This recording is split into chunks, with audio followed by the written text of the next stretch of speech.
Hello all, welcome to Bhargavi Vantillu. ఈరోజు వీడియోలో సింపుల్గా స్వీట్ కార్న్ ఫ్రైడ్ రైస్ని ఎలా ప్రిపేర్ చేయాలో చూపిస్తాను.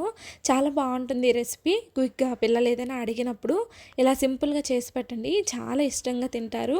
సింపుల్గా టేస్టీగా కూడా ఉంటుంది. ఎప్పుడైనా లంచ్ బాక్స్ పెట్టడానికి టైం లేనప్పుడు కూడా ఒకసారి ట్రై చేసి చూడండి, చాలా బాగుంటుంది. ముందైతే స్టవ్ మీద ప్యాన్ పెట్టుకొని ప్యాన్లో ఆయిల్ వేసుకోవాలి. ఆయిల్ కాస్త వేడెక్కిన తర్వాత సన్నంగా కట్ చేసుకున్న ఉల్లిపాయల్ని యాడ్ చేసేసుకోవాలి. ఆనియన్స్ ఇలా కాస్త వేగుతున్న టైంలో ఒక 2 పచ్చిమిర్చిని సన్నంగా రౌండ్గా కట్ చేసుకుని యాడ్ చేసేసుకోవాలి.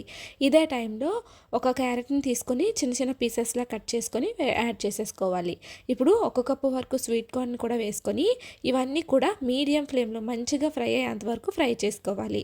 ఇప్పుడు ఒకసారి బాగా కలిపి మీడియం ఫ్లేమ్లో కాస్త ఫ్రై అవ్వాలి. ఇలా ఫ్రై అయిన తర్వాత కొంచెం బాగా కలుపుకొని ఇప్పుడు 1/2 టేబుల్ స్పూన్ వరకు సాల్ట్ని వేసుకోవాలి. సాల్ట్ని ముక్కలకి తగినట్టుగా యాడ్ చేసేసుకోండి. రైస్ కావాలంటే తర్వాత యాడ్ చేసుకోండి, సరిపోతుంది. ఇవన్నీ కూడా వెజిటేబుల్స్ కాస్త ఫ్రై అవ్వడానికి మాత్రమే యాడ్ చేస్తున్నాను.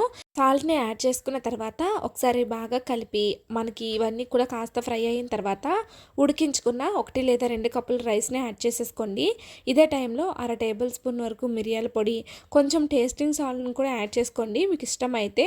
లేదు హెల్తీ కాదు అనుకున్న వాళ్ళు స్కిప్ చేసేయచ్చు. ఇదే టైంలో 1 టేబుల్ స్పూన్ వరకు కారాన్ని కూడా యాడ్ చేసేసుకొని మొత్తం కలిసేటట్టు బాగా మిక్స్ చేసేసుకోవాలి. మీరు ఎప్పుడైనా ఫ్రైడ్ రైస్ అలాంటివి చేసేటప్పుడు కొంచెం పెద్ద కడాయి ఉంటే అది యూజ్ చేయండి.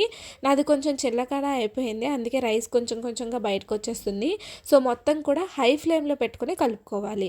మనం ఎప్పుడైనా ఫ్రైడ్ రైస్ చేసేటప్పుడు హై ఫ్లేమ్లో పెట్టుకొని కలుపుకోవడం వల్ల టేస్ట్ చాలా బాగుంటుంది. లాస్ట్లో కొంచెం కొత్తిమీరని యాడ్ చేసేసుకొని బాగా కలిపి సర్వ్ చేసేసుకోవాలి. నార్మల్గా కార్న్ ఫ్రైడ్ రైస్ని స్ట్రీట్ స్టైల్లో చేయాలనుకుంటే కార్న్ని మనం కోట్ చేసేసుకొని ఆయిల్లో ఫ్రై చేసుకొని ఫ్రైడ్ రైస్ని చేస్తారు. కానీ రెగ్యులర్గా అదే తింటాం కాబట్టి నేను సింపుల్గా లంచ్ బాక్స్కి కూడా ప్రిపేర్ అయ్యేటట్టు ఇలా చేశాను. ఈ రెసిపీ అయితే చాలా టేస్టీగా ఉంది. కిడ్స్ అయితే చాలా ఇష్టంగా తింటారు.